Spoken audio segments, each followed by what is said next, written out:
November 10th, 2025, began as a typical Midwest autumn day. Crisp air, trees ablaze in red and gold, the kind of morning that makes you want to linger outside just a little longer. The sun rose gently, casting a golden glow over quiet neighborhoods, and the world seemed to move at a peaceful, familiar pace. People walked their dogs, jogged along leaf-strewn sidewalks, and families bundled up for the morning rush, savoring the last breaths of autumn warmth. Children kicked up piles of leaves on their way to school, their laughter echoing through the crisp air.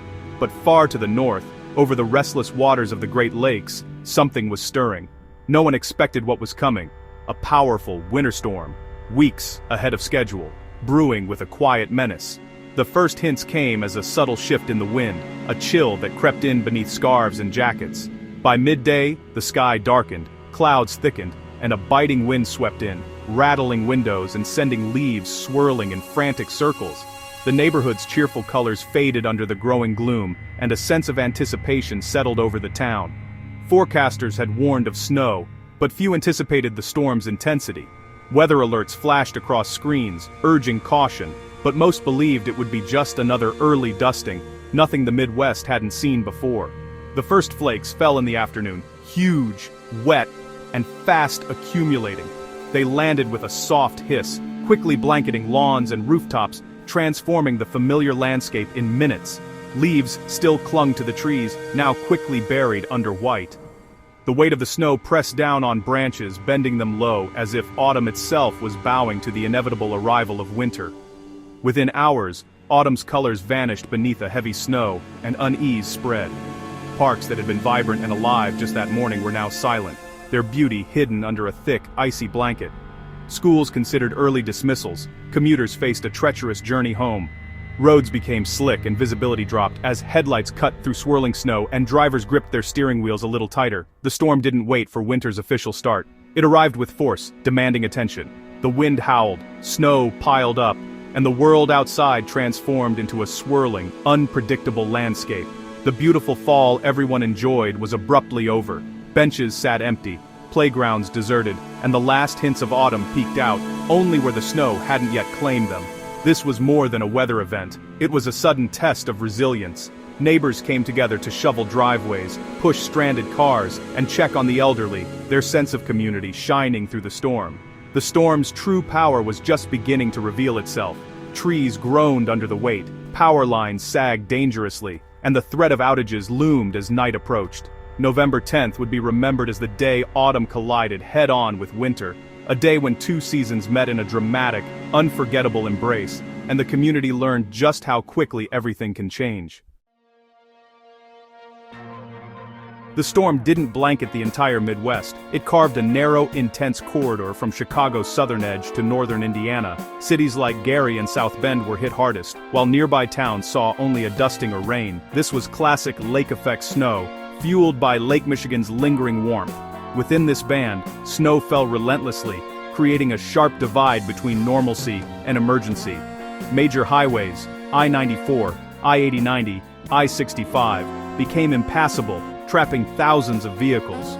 For residents, the world outside blurred into white silence, the city's sounds muffled. The storm's path created a shared ordeal for everyone caught within it. They faced the same blizzard, digging out together from a sudden, stunning collision of seasons.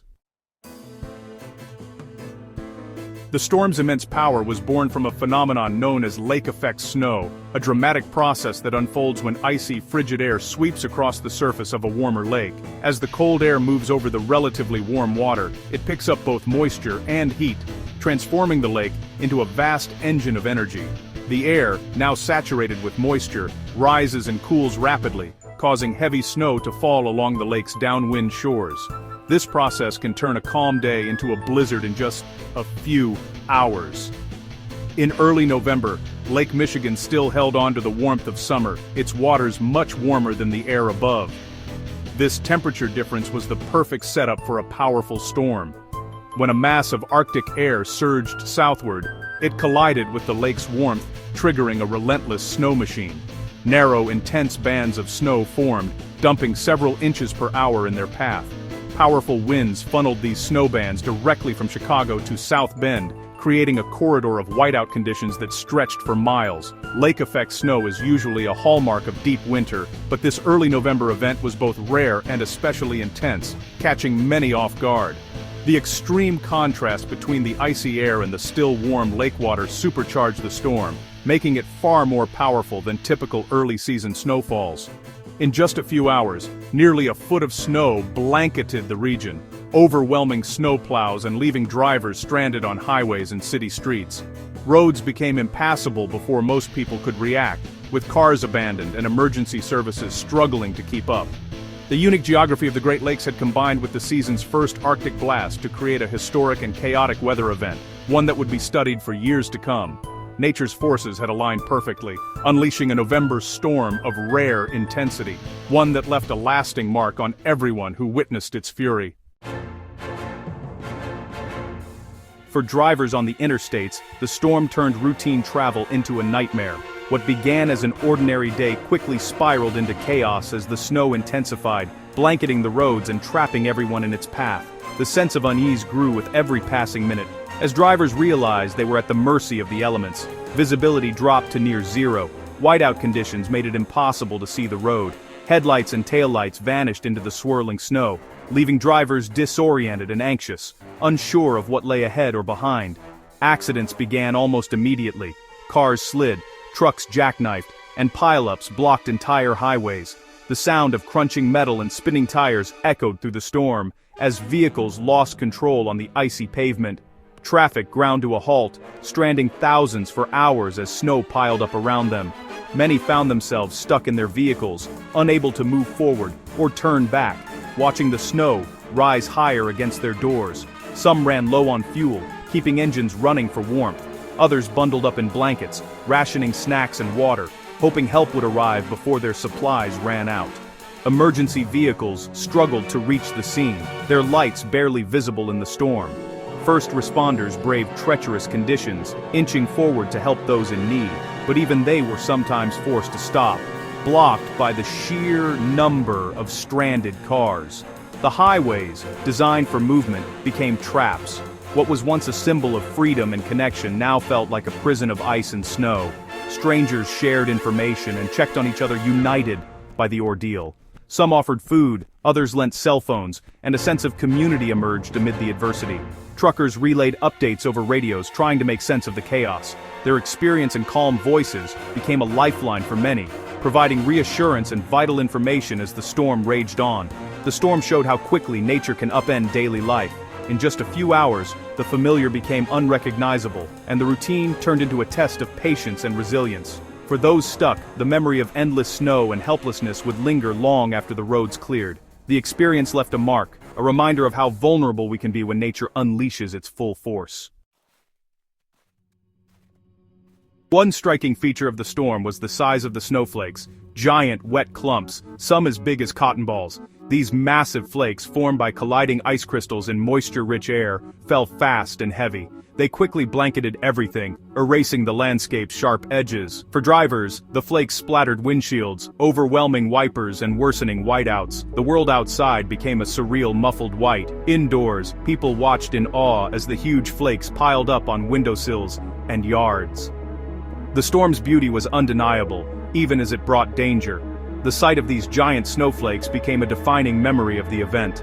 It was a rare, mesmerizing spectacle, nature's artistry amid chaos. Despite the chaos, the storm created a breathtaking scene. Autumn leaves at their peak, suddenly buried under fresh snow. Crimson, gold, and orange leaves peeked through the white, creating a vivid, surreal landscape. The contrast was stunning. Fall's warmth meeting winter's chill in a single view. Photographers and nature lovers braved the cold to capture the fleeting beauty. The snow's weight, however, proved destructive. Branches snapped, trees fell, and power lines came down. Roads were blocked and outages spread across neighborhoods. The beauty was matched by the storm's power and danger. It was a perfect metaphor. Mesmerizing, but heavy and destructive. The images from that day told a story of transition and surprise. For a moment, two seasons shared the same space, an unforgettable sight. As the storm raged, first responders faced a daunting challenge. Police, Firefighters and paramedics navigated treacherous roads to reach stranded motorists and accident scenes. Ambulances sometimes had to proceed on foot, carrying equipment through deep snow. Firefighters dealt with downed power lines and fallen trees, often in low visibility. Their resources were stretched thin, but their dedication never wavered. Tow truck operators worked tirelessly to clear wrecks from highways. The storm highlighted the vital role of emergency services in a crisis. Their courage and resilience kept communities safe amid the chaos. When the sun rose on November 11th, the storm had passed, but the cleanup had just begun. Tow trucks and plows worked through the night to clear highways of abandoned vehicles and deep snow. Road crews faced compacted ice and towering snowbanks, making progress slow and exhausting. Residents dug out driveways and cleared fallen branches from yards. The weight of the snow had left a trail of broken trees and damaged property. Neighbors helped each other shovel and shared stories of the storm. The aftermath brought out community spirit and resilience. Recovery was a shared effort, one shovelful at a time. The region began to heal, united by the experience. The Great Fall Snowstorm of 2025 was a humbling lesson in nature's unpredictability. Even with modern forecasts, the storm's timing and intensity caught many off guard. It reminded everyone that seasons don't always follow the calendar. The chaos on the interstates underscored the need for personal preparedness, emergency kits, full tanks, and practical planning. The storm exposed vulnerabilities in infrastructure and emergency response. It sparked conversations about how to better prepare for future events. Yet, amid the disruption, there was resilience, beauty, and community spirit. The image of autumn leaves under snow became a symbol of that strange day. The Midwest learned to expect the unexpected, because sometimes two seasons collide without warning, and in that collision, we find both challenge and wonder.